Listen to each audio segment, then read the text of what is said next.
October 17th, 2004, Pasadena.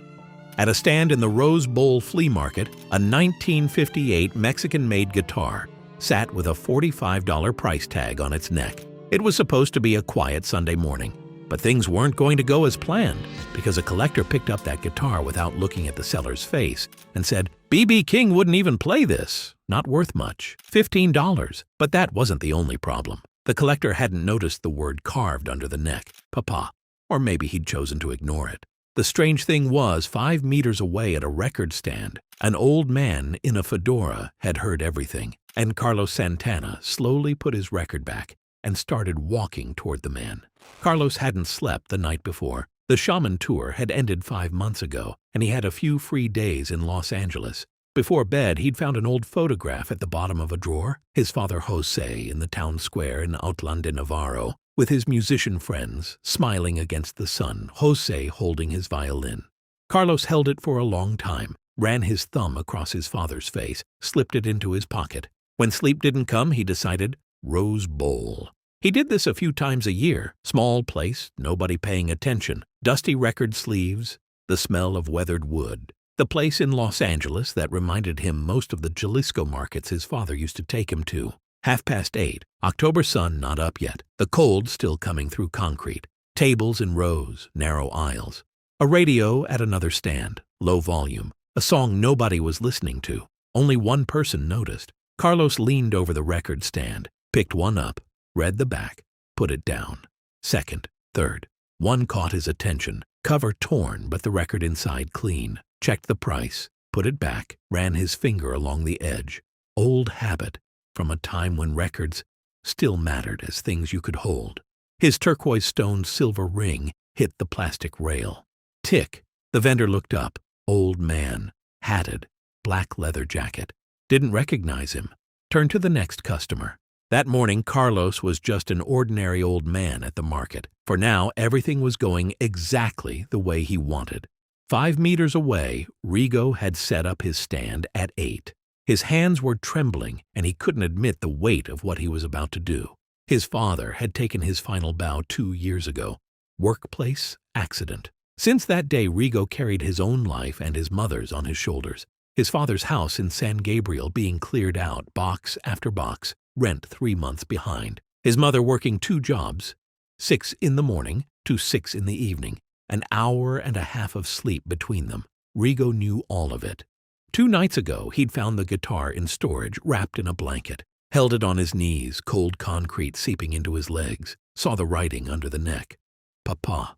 Didn't sleep after that. Hard as it was, that morning he put the guitar in the trunk and came to the market. Set up, took out a pen, wrote 45. Noticed his hands shaking, but there was no turning back. He underlined the number. A folding chair behind the stand, but he didn't sit. Even if he couldn't admit it, he didn't want the guitar to sell. But what else could he do? If you were in Rigo's shoes, would you sell something precious left by someone you loved? I'd love to hear your thoughts. The guitar was a 1958 archtop, Mexican-made, body darkened between deep yellow and brown, warm.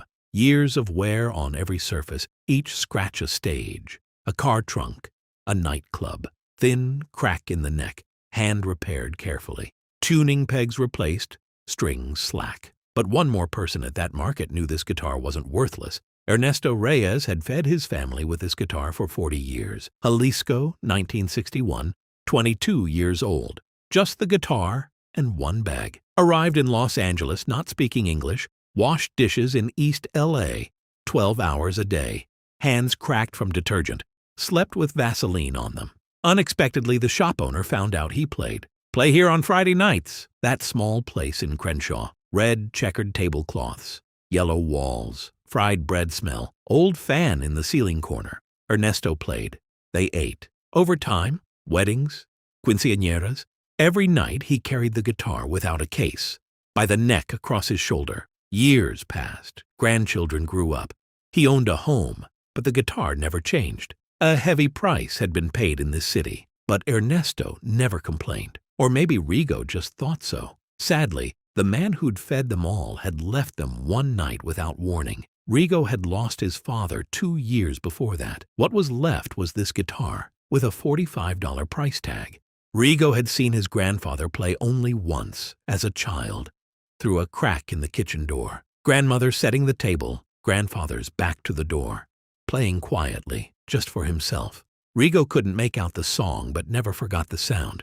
His grandmother pulled him inside. His grandfather didn't even turn around. He wanted to ask, "What were you playing? Teach me too." He didn't.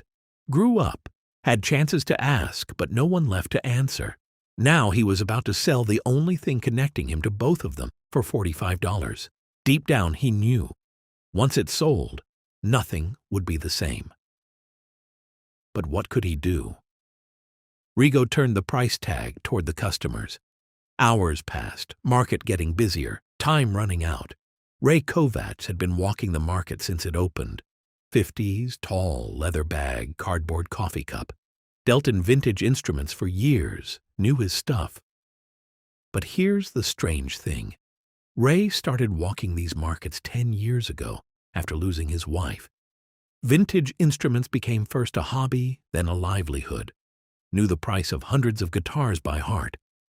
But in 10 years never asked the story of one. An hour earlier he'd found a harmonica nobody noticed. $18, 4 times that by evening online. As I mentioned, he was good at what he did. At Rigo's stand, he looked at the price tag first, then the guitar, picked it up, without asking, without permission. Plucked a string, bad sound, checked the repair, didn't see Papa under the neck or chose to ignore it. You'd have to be blind to miss it. Set it back on the blanket, never looked at Rigo's face. Early 60s, Mexican-made, Ray said, not asking, analyzing. Original parts replaced. Crack in the neck, old strings. Lifted his cup. 45 is too much. 15. It was my grandfather's, Rigo said, voice shaking. Played it for 40 years, brought it from Jalisco. Survived in this country with this guitar. Seconds passed. Ray pointed at the guitar. Clearly very badly used, he said, flat and emotionless. Nobody uses this model anymore. One last look. B.B. King wouldn't even play this. Not worth much. 15. Final offer. Rigo's hands gripped the edge of the blanket. $15. That was the price put on 40 years of memories. Meanwhile, Carlos was 5 meters away, record in hand, listening. Nobody noticed. Ray looking at the guitar, Rigo at Ray. And after what he'd just heard, Carlos Santana slowly put his record back and started walking toward the man. Dismissing B.B. King and guitars like this came with a cost. Carlos knew these guitars, from the bars of Tijuana, from his father's friends, the kind that made real sound in real hands. At the stand, he looked into Rigo's eyes, reached into his pocket, pulled out his pick. Mind if I give it a try? Rigo turned. The man in the fedora was waiting. Eyes on the guitar, voice gentle, Spanish accent at the end of sentences. No hurry, no hardness, just a calm smile. Ray stood behind him. This is a market, not a guitar shop. Go play somewhere else. Carlos didn't turn to Ray, only looked at Rigo, still waiting. Rigo paused, looked at the guitar, looked at the man. Never learned to play, didn't know how his grandfather held it. But this man's look was nothing like Ray's, not a price assessment, something different. Of course, he said. Carlos took it, careful, gentle, felt the weight, ran his fingers down the neck, as if asking permission. Tilted the body in the light, saw the scratches. Each one a story he didn't know but felt. Tried a chord shape without touching strings. Left foot tapped the ground once, looking for rhythm. You won't get a sound out of that old guitar, Ray said, laughing. Pull the strings off, I'll buy it cheaper. No response. Pick touched strings. 1 note, 2, 3. Quiet test notes. Weak sound, loose strings, broken tuning. But 40 years of wood in the body made it beautiful. Then the sound began to improve. Carlos shifted his fingers. A chord, half-pressed, soft. The young woman at the next stand raised her head. Nobody expected this. That guitar shouldn't have made that sound. But Carlos wasn't playing the guitar. He was letting the guitar speak. A familiar melody, the opening of Samba Pati, eyes only on the old guitar, aged like himself. Nobody noticed, but Rigo recognized that look through the crack in a kitchen door. That morning, that kitchen, the sound of dishes. His grandfather's way of looking at the guitar. Different body, different hands, everything else the same. Tears filled his eyes and ran down his cheeks. The sound filled the market. The woman raised her head. A man 3 rows away stood up. Someone set his bag down. A child pulled at his mother's arm. The whole market was listening, not hollow digital music. An old man drawing real sound from a guitar as old as himself. Ray Kovacs had started to realize something. He set his cup on the table. Right then, the most beautiful part of Samba Pati, the guitar truly speaking. Fingertips on strings, wrist turning with every bend. Left foot on the ground, eyes closed, head tilted. Carlos in conversation with the guitar. Jalisco 40 years ago. Red tablecloths in Crenshaw. Hungry evenings. The guitar saying all of it. Strange thing was, this stand had been empty all morning. Now 18 people had gathered. None on purpose, they'd just slowed down and stopped. Someone took out their phone and started recording. Carlos played the last note, lowered the guitar, waited 3 seconds without opening his eyes. Everyone wondering what was about to happen. Silence. 3 seconds. 5. Nobody spoke, nobody clapped. A man 2 rows back. Wait. Turned to the person next to him. That's... Couldn't finish. All the pieces fell into place. Whispers, then phones in the air. Is that Carlos Santana? No way. Look at his face. That's him. Someone said, "Oh my God." Thought they were quiet. Everyone heard. The vendor next door, 65, 40 years at this market, squinted at the man with the guitar, then opened his eyes wide. "I saw you at Woodstock," he said. "If you'll allow me, I'd like to ask you something. Does anyone remember Woodstock? When I hear what young people listen to these days, I really miss those times. Do you miss them too? Please write in the comments. Let me know I'm not alone." Ray froze when he saw the guitar bring people to tears. Fedora, black leather jacket, silver ring, that pick. And under the neck, the word he'd missed or ignored. When he'd said not worth anything that morning, he wasn't talking about the man who played it for 40 years. But he didn't know what to say. 10 years memorizing prices, never asking a story. And he knew why. After his wife's passing, asking hurt. Every story was a loss. Price was easy. Price didn't hurt. He said. Sentence didn't finish. He lowered his head, stopped at the edge of the stand, crushing the cup, eyes still on the guitar. "Mr. Santana," someone said. "We—" Hand raised gently. "1 minute." He turned to Rigo. Eyes red, crying, remembering his grandfather. Carlos saw it, gave nothing away. Held out the guitar with both hands and looked into Rigo's eyes, not the guitar. "Your grandfather was a very fine musician," he said. Paused. "He took very good care of this guitar." Voice dropped lower. "I know it from my father's violin. You can't put a price on this guitar." Rigo's throat tightened. Couldn't say a word. Carlos reached into his pocket. Old pick, edges worn smooth. Placed it in Rigo's palm, closed his fingers around it. "Keep this, and keep the guitar for the rest of your life."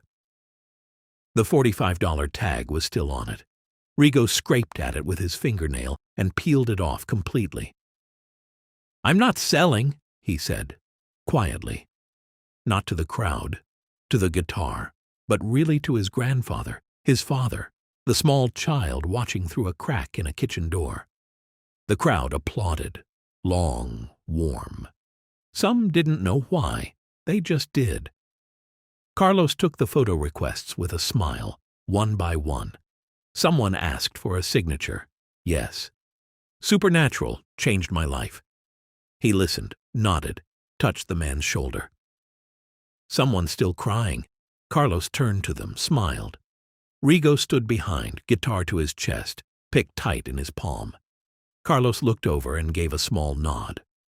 Nothing more needed. Then he went back to the record stand, ran his finger along a back cover. In those records, Carlos was looking for the time he'd spent with his father. On the other side, Ray was still at the edge of the stand. Cup crushed, Carlos passed by. Ray looked up, wanted to speak. Couldn't. Carlos stopped. "You know a lot about guitars," he said. No anger, no contempt. "Maybe before putting a price on one, you could ask someone their story someday." Ray's eyes filled. He nodded. Didn't say a word. A year later, at a small music school in East L.A., a 34-year-old man took his first guitar lesson. Some said too late. He didn't care. Thin walls, piano from the hallway, a child playing the same note over and over. Rigo had an old guitar, Mexican-made, 1958, one word carved under the neck. The teacher looked at it. "Beautiful guitar. Where'd you get it?" Voice wavering. "My grandfather's. Played it 40 years.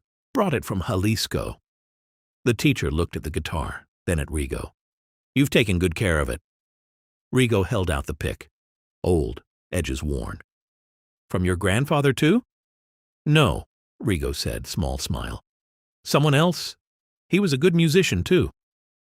The teacher didn't ask more, didn't need to. The way Rigo held the guitar said everything. Fingers trembling on the neck, just like his grandfather 40 years ago. We'll say goodbye to you in just a moment with a word from Carlos Santana himself. But first, we want to say something. On this channel, we make videos to pass on the beautiful things that have flowed through Carlos Santana's heart to future generations. You can support us by subscribing to our channel and liking our videos. Let's close with this unforgettable word from Carlos Santana. "I want to play music that brings people to a place where they can see their own light and their own beauty." If you enjoyed this video, you can check out our other videos right there on your screen. By the way, you might already know, Carlos Santana is heading out on a new tour. I've been listening to him since the Woodstock years. Those were beautiful days. When did you first hear him? What do you think about the new tour? Let me know in the comments. Let's keep the conversation going. And honestly, every time I sit down to make one of these videos, I listen to Europa or Samba Pati at least once, sometimes twice. It never gets old. I think that's the thing about Santana's music. It finds you at the right moment, and it stays. If you have a song of his that does that for you, tell me which one. I read every single comment. See you in the next one.